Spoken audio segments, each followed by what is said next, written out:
रुग्णावर व्यवस्थित उपचार करत नाहीत असे म्हणत पदवीधर प्रशिक्षणार्थी डॉक्टरला शिवीगाळ करून धक्काबुक्की करण्यात आली होती। हा प्रकार जिल्हा सामान्य रुग्णालयात घडला। या प्रकरणी डॉक्टरला धक्काबुक्की करणाऱ्या राजू निजाम शेख, रफिक निजाम शेख यांच्या विरुद्ध गुन्हा दाखल करण्यात आला आहे। प्रशिक्षणार्थी डॉक्टर अक्षय किशनराव ताटे हे काम करत असताना वॉर्ड क्रमांक 203 मध्ये उपचार घेत असलेल्या सुविधा राजू शेख या महिलेच्या उपचारावरून तिचा पती राजू निजाम शेख व भाऊ रफिक निजाम शेख यांनी संताप व्यक्त केला। डॉक्टर अक्षय ताठे यांच्याशी वाद घातला। वादादरम्यान त्यांनी डॉक्टर ताठे यांना शिवीगाळ व धक्काबुक्की करत काम अडवले। यासाठी त्यांना विरोधात जिल्हा सामान्य रुग्णालय अधिष्ठाता दयानंद मोतीपोळे यांनी गुन्हा दाखल केल्याची माहिती दिली आहे।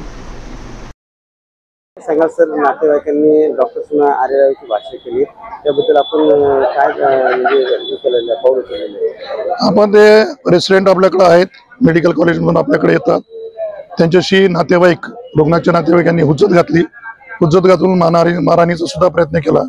त्याबद्दल आमच्याकडे तक्रार आली होती, त्याची आपण शहानिशा केली आणि MIDC पोलीस स्टेशनमध्ये आपण गुन्हा नोंदवलेला आहे।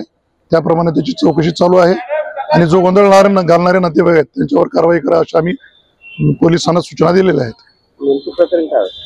नेमकं प्रकरण म्हणजे रेस्टॉरंट आमची ड्युटीवर होते, ड्युटीवर असताना एक व्यक्ती आला, नातेवाईक, त्यांचा कुठला तरी नातेवाईक असावा, आणि त्यांनी दारू पिऊन गोंधळ घातला आणि हुज्जत घातली।